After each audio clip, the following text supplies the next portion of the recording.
Famous story channel में आपका स्वागत है। आइए आज हम सुनाते हैं भगवती चरण वर्मा की कहानी वसीयत। यह कहानी बेहद ही मशहूर, दिलचस्प, मज़ेदार, हास्य प्रधान और भावनात्मक कहानी है। इस कहानी के दो मुख्य पात्र हैं, आचार्य चूड़ामणि मिश्र और जनार्दन जोशी। वसीयत कहानी भगवती चरण वर्मा द्वारा लिखित पारिवारिक ताने बाने पर आधारित एक कहानी है, जिसमें कहानी के मुख्य पात्र पंडित चूड़ामणि मिश्र अपने बच्चों द्वारा उपेक्षित व्यक्ति हैं। इनके 2 बेटे और 3 बेटियां हैं, लेकिन सब उनकी उपेक्षा करते हैं और उनसे अलग रहते हैं। यहाँ तक कि उनकी पत्नी भी उनसे अलग रहती हैं। तो आइए अब हम कहानी की शुरुआत करते हैं। जिस समय मैंने कमरे में प्रवेश किया, आचार्य चूड़ामणि मिश्र आंखें बंद किए हुए लेटे थे और उनके मुख पर एक तरह की ऐंठन थी जो मेरे लिए नितांत परिचित सी थी, क्योंकि क्रोध और पीड़ा के मिश्रण से वैसी ऐंठन उनके मुख पर अक्सर आ जाया करती थी। वो कमरा ऊपरी मंजिल पर था और वो अपने कमरे में अकेले थे। उनका नौकर बुधई मुझे उस कमरे में छोड़कर बाहर चला गया। आचार्य चूड़ामणि की गणना जीवन में सफल, संपन्न और सुखी व्यक्तियों में की जानी चाहिए, ऐसी मेरी धारणा थी। 2 पुत्र लालमणि और नीलमणि। लालमणि देवरिया की स्टेट बैंक की शाखा का मैनेजर था और नीलमणि लखनऊ के सचिवालय में डिप्टी सेक्रेटरी था। 3 लड़कियां थीं, सरस्वती, सावित्री और सौदामिनी। सरस्वती के पति श्री ज्ञानेंद्र नाथ पाठक इलाहाबाद में PWD के सुपरिटेंडिंग इंजीनियर थे। सावित्री के पति श्री जयनारायण तिवारी की सुल्तानपुर में आटे की और तेल की मिलें थी तथा सौदामिनी के पति संजीवन पांडे सेना में कर्नल थे और मेरठ छावनी में नियुक्त थे। आचार्य चूड़ामणि का और मेरा साथ करीब 40 वर्ष पुराना था। एक ही दिन हम दोनों की हिंदू विश्वविद्यालय के दर्शन विभाग में नियुक्ति हुई थी। आचार्य चूड़ामणि रीडर बने थे और मैं लेक्चरर बना था। उनके अथक परिश्रम, अटूट निष्ठा तथा अडिग संयम का ही परिणाम था कि वे विश्व में भारतीय दर्शन के विशेषज्ञ माने जाते थे। प्रकांड पांडित्य के ग्रंथों से लेकर BA की पाठ्य पुस्तकों तक अनेक ग्रंथों की रचना उन्होंने की थी। न जाने कितनी कमेटियों के वो सदस्य थे। हर एक विश्वविद्यालय उन्हें अपने यहाँ परीक्षक बनाकर अपने को धन्य समझता था। साथ ही बड़े कट्टर किस्म के ब्राह्मण थे वे। और तो और मेरे घर की बनी हुई चाय तक उन्होंने कभी नहीं पी। महीनों उन्हें वाराणसी से बाहर रहना होता था और तब वे सत्तू, दूध, फल तथा अपने घर में बनी हुई मठरियों या लड्डुओं से हफ्तों काम चला लेते थे। वाराणसी के लंका मोहल्ले में उन्होंने 2 मंजिला मकान खरीद लिया था, उसी में वो रहते थे। उनकी पत्नी तथा उनके पुत्रों ने उनसे कितना आग्रह किया कि वे कहीं खुली जगह में कोई कोठी बनवा लें, लेकिन उन्होंने कतई इनकार कर दिया। गर्मी में 2 बार और जाड़ों में 1 बार नित्य गंगा स्नान करके पूजा करना नियत सा था। जनवरी का प्रथम सप्ताह था। उस दिन जब वो गंगा स्नान करके लौटे, उन्हें कुछ ज्वर सा मालूम हुआ। उनकी पत्नी जसोदा देवी अपनी परंपरा के अनुसार लखनऊ में अपने छोटे पुत्र के यहाँ थी। उनके नौकर बुधई के ऊपर उनकी देखभाल करने का पूरा भार था। दोपहर के समय जब उन्हें पसलियों में दर्द भी मालूम हुआ, उन्होंने वैद्यराज धन्वंतरी शास्त्री को बुलाया। वैद्यराज ने नब्ज देकर काढ़ा पिलाया। निदान था कि सर्दी लग गई है, ठीक हो जाएगी। दूसरे दिन जब बुखार और तेज हुआ, तब उन्होंने डॉक्टर को बुलाया। डॉक्टर ने देखा कि उन्हें निमोनिया हो गया है, दोनों फेफड़े जकड़ गए हैं। उसने दवा दी। बीमारी के चौथे दिन आचार्य चूड़ामणि ने बुधई को भेजकर मुझे बुलाया था।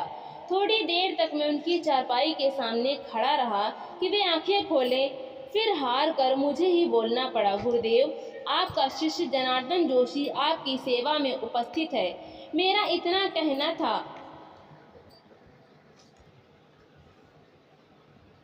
कि आचार्य चूड़ामणि ने अपनी आंखें खोल दी। जनार्दन, मेरा अंत समय आ गया है। तुम मेरे सबसे अधिक निकटस्थ रहे हो, तो तुम्हें बुला भेजा। मैंने आचार्य चूड़ामणि की बीमारी के संबंध में लालमणि से सब कुछ नीचे ही सुन लिया था, जो देवरिया से 1 घंटा पहले ही आ गया था।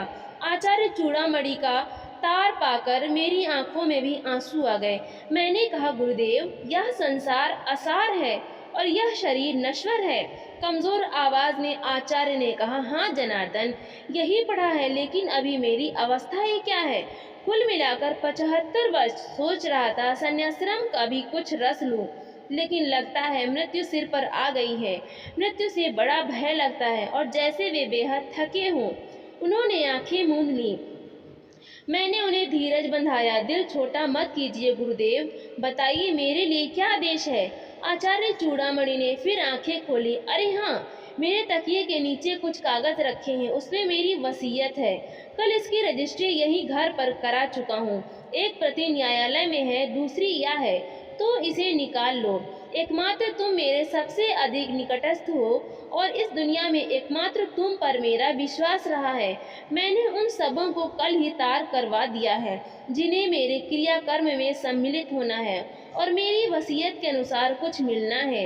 इस वसीयत के कार्यान्वयन के लिए मैंने तुम्हें नियुक्त किया है, तो यह वसीयत मैं तुम्हें सौंपता हूँ। मेरा प्रणाम तो होते ही यह वसीयत लागू हो जाएगी। गुरुदेव की असीम कृपा रही है मेरे ऊपर। यह कहकर मैंने आचार्य के तकिए के नीचे से कागजों का पुलिंदा निकाला। इधर मैंने उन कागजों को उलटना आरंभ किया, उधर आचार्य चूड़ामणि की आंखें उलटने लगी। मैंने तो तत्काल बुधाई और लालमणि को बुलाकर आचार्य को भूमि पर उतारा। इधर मैंने उनके मुख में गंगा जल डाला, उधर आचार्य के प्राण महायात्रा पर निकल पड़े। बुधाई को उनके कमरे में छोड़कर मैं लालमणि के साथ नीचे वाले बड़े हॉल में आया। कागज का पुलिंदा मेरे हाथ में था। लालमणि ने पूछा, यह कैसे कागज है जोशी जी? यह तुम्हारे पिता की वसीयत है और तुम्हारे पिता के कथनानुसार इसी समय से लागू हो जाती है, तो इसे पढ़ना आवश्यक है। हाँ, बुधाई ने बताया था कि सब रजिस्ट्रार साहब को पिताजी ने बुलाया था। लालमणि बोला, एक छोटी सी भूमिका अपने संबंध में। फिर वसीयत में कार्यान्वयन के अनुच्छेद आरंभ हो गए थे। पहला अनुच्छेद इस प्रकार था, मैं चूड़ामणि मिश्र आदेश देता हूँ कि मेरा अंत्येष्टि संस्कार सनातन धर्म की प्रथा से हो और अपने अंत्येष्टि संस्कार के लिए मैंने 50,000 की रकम अपनी अलमारी में अलग निकाल रखी है, जो क्रियाकर्म का व्यय काट कर मेरा अंत्येष्टि संस्कार करने वाले को मिलेगी। मुझे खेद के साथ कहना पड़ता है कि मेरे दोनों पुत्र अधर्मी और नास्तिक हैं। वैसे मेरा अंत्येष्टि संस्कार करने का उत्तरदायित्व तो मेरे ज्येष्ठ पुत्र लालमणि पर है, लेकिन मेरा आदेश है कि मेरा अंत्येष्टि संस्कार वही कर सकता है जो यज्ञोपवीत धारण किए हो और जिसके सिर पर शिखा हो।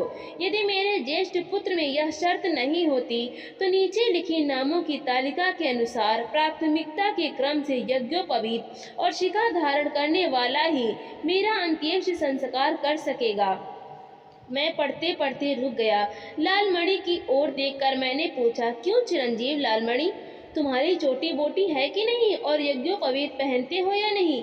कुछ उलझन के भाव से उसने कहा, चुटैया रख के कहीं स्टेट बैंक की मैनेजरी होती है और जनेऊ हर दूसरे तीसरे दिन मैला हो जाता है, तो हमने पहनना ही छोड़ दिया। तब तो 50,000 गए हाथ से। तुम अंत्येष्टि संस्कार के योग्य नहीं हो। तुम्हारे बाद नीलमणि का नंबर है, उसके भी न चोटी है न जनेऊ है। यह जो तीसरे नंबर पर हमारा चचेरा भाई है जगतपति मिश्र राज ज्योतिषी, यह निहायत झूठा और आवारा है। ग्राहकों को फंसाने के लिए इसकी एक बालिश्त की चोटी लहराती है और झूठी कस्में खाने के लिए मोटा सा जनेऊ पहने है। जगतपति मुझसे भी एक बार 5 रुपए ऐंठ ले गया था, तो मैंने कुछ सोच कर कहा, लालमणि, हमारी सलाह मानो तो तुम किसी नाई की दुकान पर तत्काल मशीन से अपने बाल छटा लो, तो 1/4 आधी इंच की चोटी निकल ही आएगी और वहां से लौटते हुए एक जनेऊ भी लेते आना। मेरी बात सुनते ही लालमणि तीर की तरह बाहर निकला। लालमणि के जाने के बाद मैंने वसीयत का दूसरा अनुच्छेद पढ़ा। मैं चूड़ामणि मिश्र चाहता हूँ कि मेरी मृत्यु की सूचना तार या टेलीफोन द्वारा मेरी पत्नी जसोदा देवी, मेरे पुत्र लालमणि तथा नीलमणि मेरी पुत्रियां सरस्वती, सावित्री और सौदामिनी तथा मेरे भतीजे जगतपति, श्रीपति और लोकपति को दे दी जाए। अन्य सगे संबंधियों को सूचना देने की कोई आवश्यकता नहीं। इन समस्त कुटुंब वालों की प्रतीक्षा 12 घंटे से लेकर 24 घंटे तक की जाए। इसके बाद मणिकर्णिका घाट पर मेरे शरीर का दाह संस्कार हो। मेरे 10वें के दिन समस्त संगे संबंधियों की उपस्थिति में मेरी वसीयत का शेषांश पढ़ा जाए। अब मुझे आचार्य चूड़ामणि मिश्र की वसीयत में दिलचस्पी आने लगी थी, लेकिन आचार्य की आज्ञा मुझे शिरोधार्य करनी थी, इसलिए वसीयत को तह कर मैंने अपनी जेब के हवाले किया। आचार्य प्रवर का भौतिक शरीर अगले 24 घंटों में बिगड़ने ना पाए, मुझे इस बात की चिंता थी। सौभाग्य से लालमणि वाराणसी आ गया था और करीब आधे घंटे बाद वो 14 इंच लंबी चोटी धारण किए हुए नाई की दुकान से घर वापस आ गया। इस समय उसके कंधे पर एक मोटा सा जनेऊ भी लहरा रहा था। मैंने वसीयत का दूसरा अनुच्छेद उसे सुनाकर आदेश दिया कि वसीयत में बताए लोगों को तार या टेलीफोन से खबर कर दे, अपने चचेरे भाइयों के परिवार को बुला ले और एक सिल्ली बर्फ भी मंगवाकर आचार्य प्रवर का शरीर उस पर रखवा दे। दूसरे दिन सुबह 9 बजे आचार्य जी की शव यात्रा मणिकर्णिका घाट के लिए रवाना होगी। मैं सुबह 7 साढ़े 7 बजे पहुंच जाऊंगा। कितनी शानदार शव यात्रा थी आचार्य चूड़ामणि की। मैं तो दंग रह गया था। वाराणसी के सभी धर्माध्यक्ष और पंडित सम्मिलित थे उसमें। शर्मों कुछ नेता भी आ गए थे। जगतपति की आपत्तियों के बावजूद आचार्य की कपाल क्रिया उनके ज्येष्ठ पुत्र लालमणि ने की। अपनी चोटी और यज्ञोपवीत के बल पर 10वें के दिन जब घर शुद्ध हो गया, मैं आचार्य की वसीयत लेकर उनके घर पहुंचा। उनके सब परिवार वाले तथा सगे संबंधी आ गए थे। नीचे वाले कमरे में लोग एकत्र हुए। एक और स्त्रियां थी। आचार्य की पत्नी जसोदा देवी, लालमणि की पत्नी नीरजा मिश्र, नीलमणि की पत्नी मधुरिमा मिश्र, दोनों के ही बाल बॉब्ड, दोनों ही अंग्रेजी मिश्रित हिंदी में बात करने वाली। आचार्य की पुत्रियां सरस्वती और सावित्री भारतीयता की प्रतिमूर्ति लेकर सौदामिनी अपनी भाभिजों से 21 निकलती हुई। दूसरी ओर पुरुष थे आचार्य की पुत्र लालमणि और नीलमणि, आचार्य के दामाद ज्ञानेंद्र नाथ पाठक, जय नारायण तिवारी तथा संजीवन पांडे, आचार्य के भतीजे जगतपति मिश्र, श्रीपति मिश्र और लोकपति मिश्र। बुधई सब लोगों के पान पानी की व्यवस्था कर रहा था। मैं उस समय तक अत्यंत गंभीर था। आचार्य चूड़ामणि के आदेश का पालन करते हुए मैंने उनकी वसीयत का शेषांश अपने घर पर नहीं पढ़ा था, यद्यपि उसे पढ़ने की इच्छा बहुत हुई थी। मैंने वसीयत पढ़ना आरंभ किया। दो अनुच्छेदों में लोगों को कोई दिलचस्पी नहीं थी, वो तो सब हो चुका था। अब मैं तीसरे अनुच्छेद पर आया, जो इस प्रकार था। मैं चूड़ामणि मिश्र आदेश देता हूँ कि मेरा दाह संस्कार करने वाले व्यक्ति की पत्नी सूतक हट जाने के बाद 6 महीने तक नित्य प्रति सुबह स्नान करके 11 ब्राह्मणों की रसोई अपने हाथ से बनाकर उन्हें भोजन कराएगी।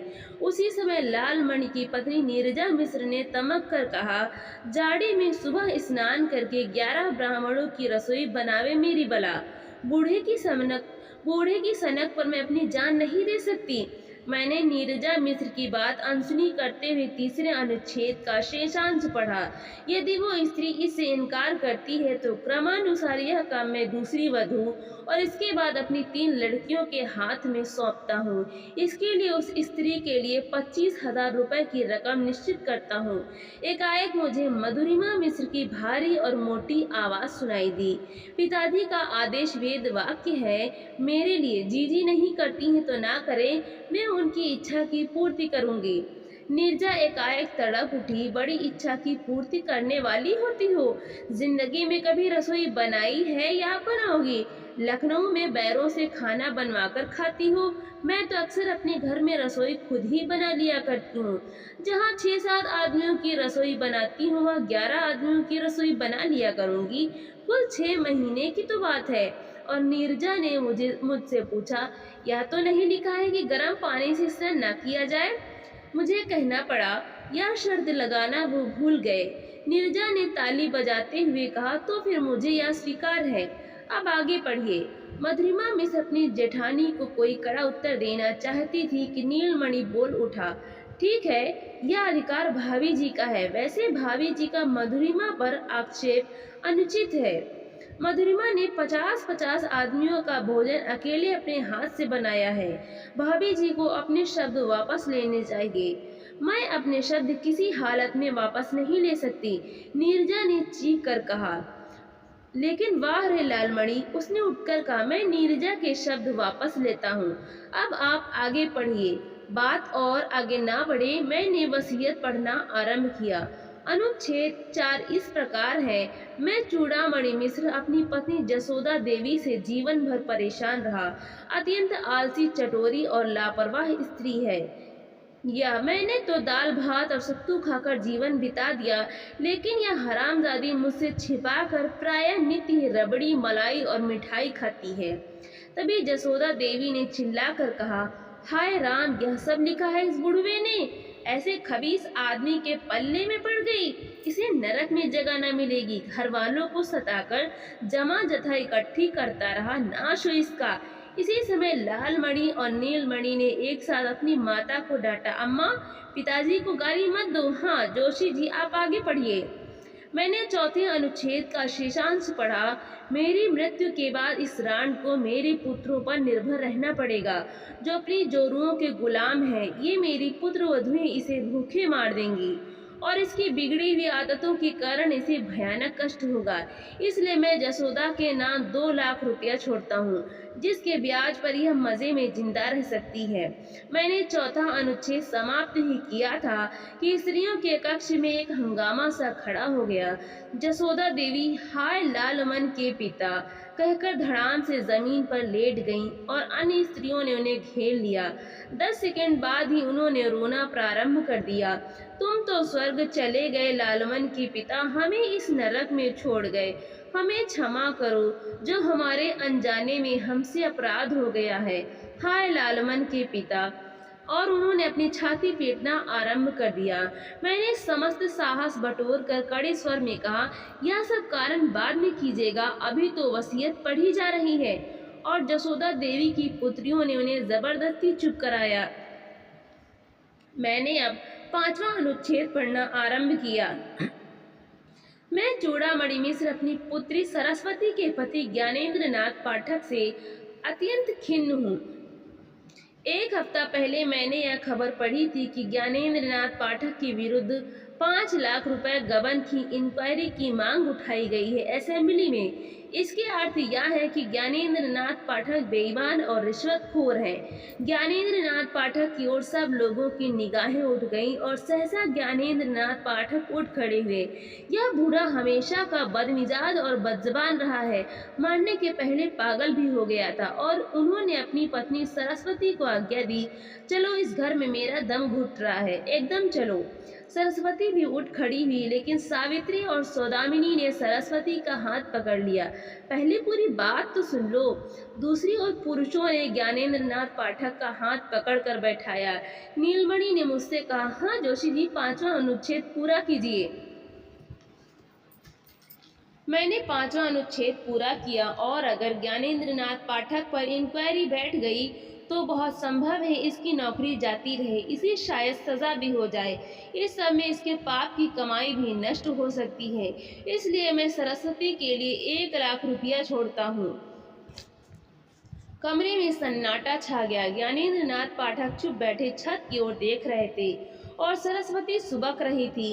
यशोदा देवी ने सरस्वती के सिर पर हाथ रखते हुए कहा, कोई बात नहीं, इनकी तो आदत ही ऐसी थी। मैंने वसीयत का 6वां अनुच्छेद पढ़ा। मैं चूड़ामणि मिश्र अपनी दूसरी लड़की सावित्री से हमेशा संतुष्ट रहा हूँ। अत्यंत सुशील और विनम्र रही है यह, भगवान की भी इस पर कृपा है। इसके पति जय नारायण तिवारी का ऊंचा कारोबार है, आटे की मिल, तेल की मिल और अब वो शक्कर की मिल भी खोल रहा है। सावित्री और जय नारायण को मेरे शत शत आशीर्वाद। और मैं चुप हो गया। तभी मुझे जय नारायण तिवारी की आवाज़ आई, आवाज सुनाई दी, वसीयत के अनुसार हमें कुछ मिलेगा भी या नहीं, यह तो उन्होंने नहीं लिखा है। छठा अनुच्छेद समाप्त हो गया, केवल आशीर्वाद ही दिया है उन्होंने। और अब सावित्री ने रो रो कर कहना आरंभ किया, पिताजी हमेशा हम लोगों से जलते रहे, हमारी संपन्नता का बखान करते रहे। उन्हें क्या पता कि इस साल हमें 2 लाख रुपए का घाटा हुआ है। जय नारायण तिवारी ने सावित्री को डांटा, क्यों घर का कच्चा चिट्ठा खोल रही हो? घाटा हुआ है तो हमें कोई हरामजादा इस घाटे को पूरा कर देगा क्या? कर्नल संदीप पांडे ने कड़े स्वर में कहा, तिवारी जी, गाली वाली देना हो तो अपने मजदूरों और मातहतों को देना, यहाँ दोगे तो मुंह तोड़ दिया जाएगा। मैंने सब लोगों से हाथ जोड़कर विनय पूर्वक कहा, पहले वसीयत समाप्त हो जाए तब आपस में लड़िए झगड़िए। काफी चाव चाव के बाद सब लोग शांत हुए। मैंने 7वां अनुच्छेद पढ़ा। मैं चूड़ामणि मिश्र अपनी छोटी लड़की सौदामिनी का मुंह नहीं देखना चाहता। यह मेरे नाम को कलंकित कर रही है। बाल कटे हुए अंग्रेजी में बात करती है। मुझे बताया गया है कि यह कभी कभी सिगरेट और शराब भी पी लेती है। यद्यपि मुझे इस पर विश्वास नहीं होता। मुझे पढ़ते पढ़ते रुक जाना पड़ा। सौदामिनी चीख रही थी, यह सब छोटे जीजा जी की हरकत है। वो हमेशा पिताजी के कान भरते रहे, तभी पिताजी ने मुझे कभी अपने यहाँ नहीं बुलाया। उसी समय मुझे सावित्री की चीख सुनाई दी, अरे उन्हें बचाओ, वो संजीवन उनकी जान ले लेगा। अब मैंने पुरुषों की गैलरी की ओर देखा और मेरी आंखों को विश्वास नहीं हुआ। कर्नल संजीवन पांडे जय नारायण तिवारी का गला पकड़े थे और कह रहे थे, क्यों बेसुअर के बच्चे हमारे यहाँ आकर स्कॉच विस्की मांगता है और पीछे चुगली करता है। और जय नारायण तिवारी गो गो की आवाज कर रहे थे। ज्ञानेंद्रनाथ पाठक और नीलमणि ने बड़ी मुश्किल से जय नारायण तिवारी को संजीवन पांडे के पंजे से छुड़ाया। मैंने कहा, आप लोगों को इस पवित्र अवसर पर इस तरह लड़ना झगड़ना शोभा नहीं देता। इससे आचार्य की दिवंगत आत्मा को क्लेश होगा। पहले मैं पूरी वसीयत पढ़ लूं, तब आप आपस में एक दूसरे से निपटिएगा।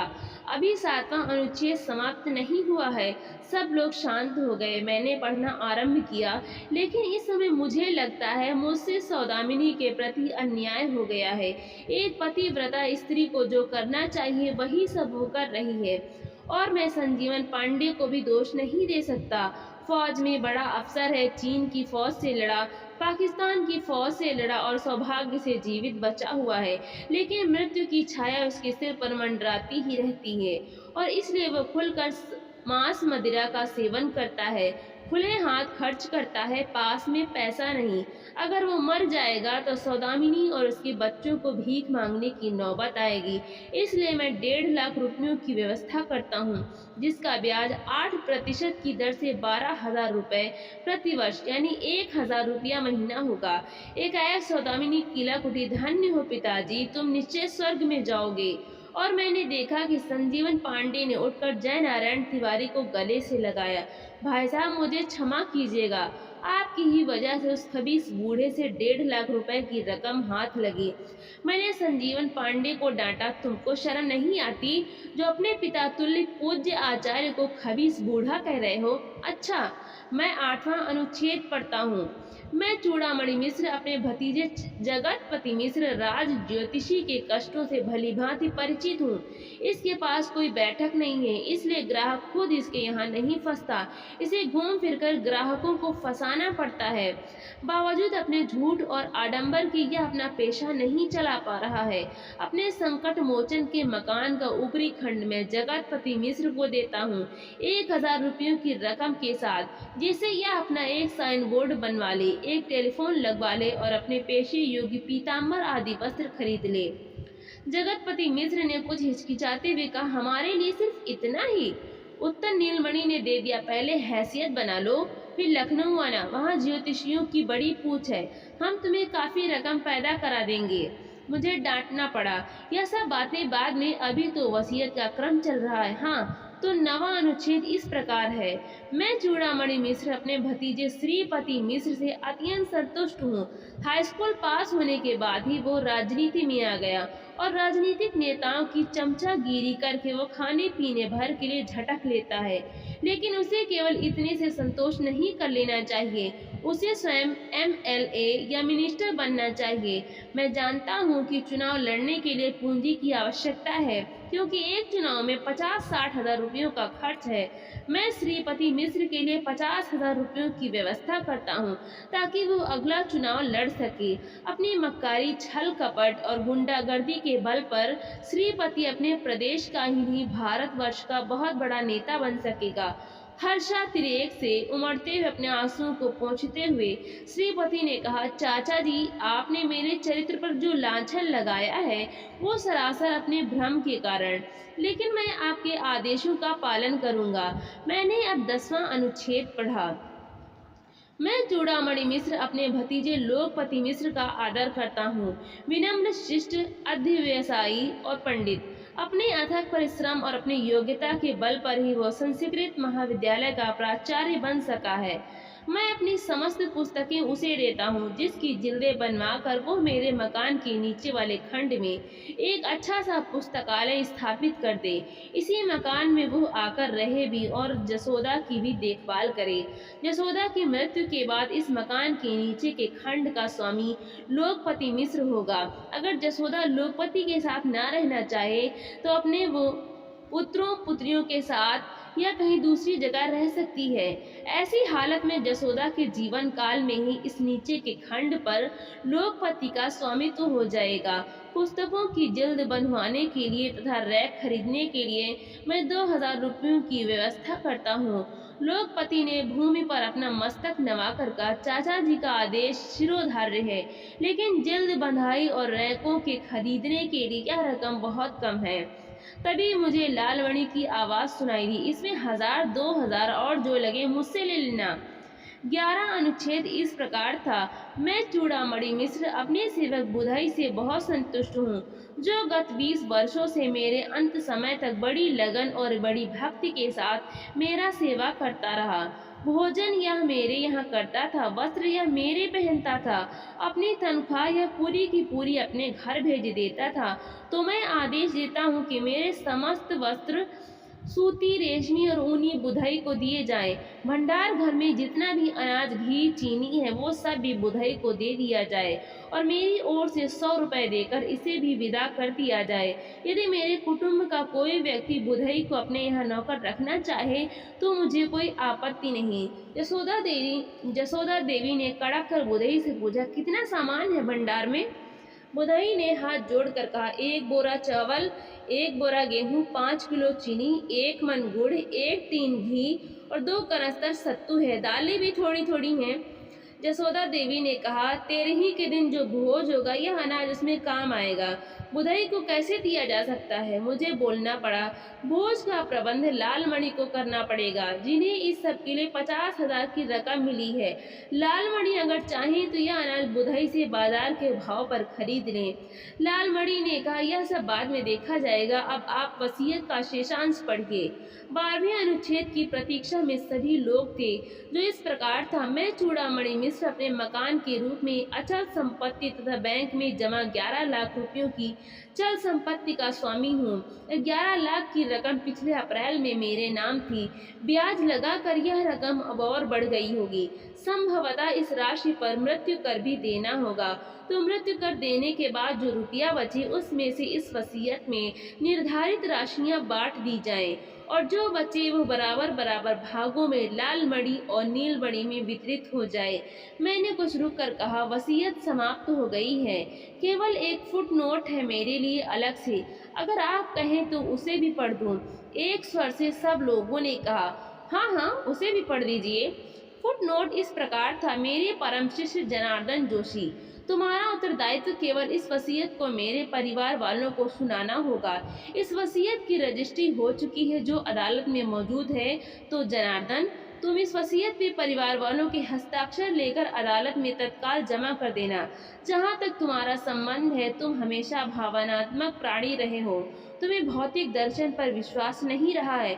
ना तुमने सौरल पढ़ा, ना चारवाक का दर्शन पढ़ा है, एकमात्र वेदांत के तुम पंडित रहे हो। मुझे तुमसे कभी कभी ईर्ष्या होने लगती है कि कितना संतोष है तुम्हें, तुम्हारे मन में कितनी शांति है। मैं निसंकोच कहता हूँ कि तुम मेरे सबसे अधिक निकटस्थ हो। मैं तुम्हें अंतिम उपहार के रूप में अपना परम प्रिय तोता गंगाराम भेंट करता हूँ, जिसे मैंने अपने प्राणों की तरह पाला है। जब तुम अदालत से इस वसीयत को जमा करके लौटना, तब बुधई से गंगाराम को ले लेना। मैंने घड़ी देखी, 10 बज चुके थे। मैं उठ खड़ा हुआ। अदालत खुल गई होगी। मैं पूज्य गुरुदेव की आज्ञा अनुसार यह वसीयत वहाँ जमा करके वापस लौटता हूँ। अदालत में अधिक समय नहीं लगा। 12 बजे ही मैं लौट आया। बुधई ने तोते का पिंजरा मुझे थमा दिया। लंका से 80 घाट अधिक दूर नहीं है जहाँ मेरा मकान है। पिंजरा हाथ में लेकर मैं पैदल ही चल पड़ा। उस समय मेरे मन में परम संतोष था। आचार्य इतने संपन्न और इतनी स्थिर बुद्धि के आदमी होंगे, मैंने पहले कभी कल्पना न की थी। मैं इस पर सोचता मगन भाव में चल रहा था कि मुझे सुनाई पड़ा, तुम बुद्धू हो। मैं चौंक पड़ा। बिल्कुल साफ आवाज, और मैंने अनुभव किया कि यह आवाज तोते के पिंजरे से आई थी। इस आवाज को सुनकर मेरे विचारों ने पलटा खाया।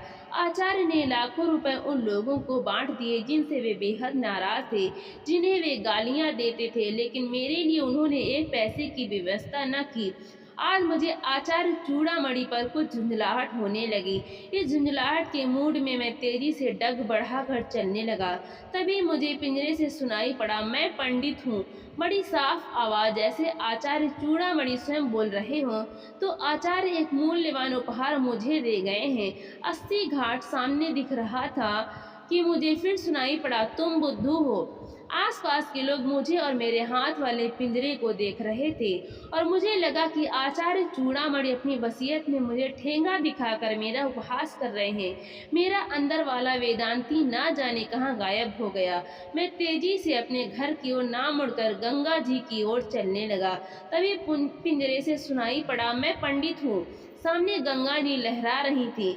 मैंने आचमन करते हुए कहा, आचार्य तुम पंडित थे, इससे कोई इनकार नहीं कर सकता। तुम्हारी आत्मा को शांति मिले। और मैं अपने घर की ओर चलने को उद्यत ही हुआ कि गंगाराम बोल उठा, तुम बुद्धू हो, जैसे सिर से पैर तक आग लग गई हो। मैंने पिंजरे की खिड़की खोलते हुए कहा, मैं बुद्धू हूँ, यह मानने से मैं इनकार करता हूँ। हे गंगाराम, मैं तुम्हें मुक्त करता हूँ। मेरे कहने के साथ ही गंगाराम पिंजरे से उड़ गया, और मैं घाट पर खाली पिंजरा छोड़कर घर की ओर चल दिया। तो दोस्तों, आपको ये कहानी कैसी लगी? वीडियो को लाइक करें, ज़्यादा से ज़्यादा शेयर करें, और चैनल को सब्सक्राइब करना बिल्कुल भी ना भूलें। तो मिलते हैं हम अगली नई कहानी के साथ।